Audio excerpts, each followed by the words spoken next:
अस्सलाम वालेकुम। Story TV में खुश आमदीद। नहीं आमिर, प्लीज़ मेरा हाथ छोड़ो, मैं ऐसी लड़की नहीं हूँ जैसी आप समझ रहे हो। आमिर ज़ोर से चीखा, तुम कैसी लड़की हो और मैं तुम्हें कैसी लड़की समझ रहा हूँ। मैं गरीब ज़रूर हूँ, दौलत की ख्वाहिश रखना कोई जुर्म नहीं। मैं अपनी इज़्ज़त की हिफाजत करना जानती हो। काश काश सारा तुम मुझे भी जानती होती। मैं और तुम पिछले 1 घंटे से यहाँ एक साथ है। अगर मैं होश का पुजारी होता तो अब तक तुम्हें नोच चुका होता। पागल, मैं तो इश्क कर बैठा हूँ तुमसे, वो भी पहली नज़र में। ये सादगी, ये हया मुझे बाहर की दुनिया में नज़र नहीं आई। मुझे तो एक ऐसी लड़की की ख्वाहिश थी जिसके सर पर दुपट्टा हो, जिसकी आंखों में हया हो और सादगी में भी क़यामत लगती हो। आमिर की आंखों में भी आंसू थे।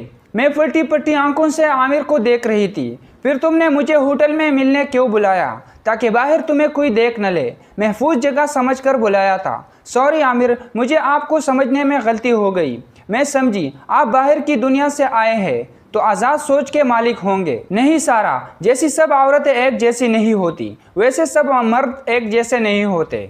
आमिर एक स्मार्ट और खूबसूरत नौजवान था, जैसे मर्द के हर लड़की ख्वाब देखती है। वो अब भी मेरी तरफ देख रहा था। मैं उसके सामने खड़ी थी। उसने एक फूल जेब से निकाला और मुझे दिया। मैंने मुस्कुरा कर रख लिया। वो मेरे और करीब हुआ।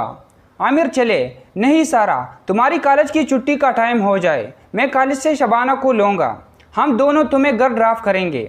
अब बताओ सारा, मैं कब रिश्ता लेकर आऊँ? आमिर, क्या ये सच है या मैं ख्वाब देख रही हूँ? नहीं सारा, ये सच है। मैं बहुत ज़ोर से हंसी। अच्छा, मैं पहले अपनी अम्मा से बात कर लो, फिर बस सारा याद रखना, तुम्हारी तरफ से इनकार नहीं होना चाहिए, वरना ये पागल दीवाना मर जाएगा। अल्लाह न करे ऐसी बातें मत करो। दिल में सोच रही थी, आज घर जाते ही आईना देखूंगी। क्या मैं सच में इतनी हसीन हूँ? सारा, मेरी आंखों में देख लो, आईने की क्या ज़रूरत? जी क्या बोले? मैं समझी नहीं। आईने देखने का सोच रही हूँ। मैं हैरान रह गई। आपको कैसे पता? देख लो फिर। खैर, पल भर घंटों में गुजर गए। कॉलेज से छुट्टी का टाइम हुआ तो हम निकल पड़े। होटल से निकलते हुए हर शख्स मुझे अजीब नज़रों से देख रहा था। वेटर मुझे देखकर मुस्कुरा रहे थे कि एक कॉलेज के यूनिफॉर्म में लड़की घंटों बाद एक रूम से निकली। हर शख्स की निगाह मुझे सवालिया लग रही थी। आम कपड़ों में अगर होती तो किसी को क्या पता होता। अब तो साफ पता चल रहा था। आमिर, हमें यहाँ नहीं आना चाहिए था।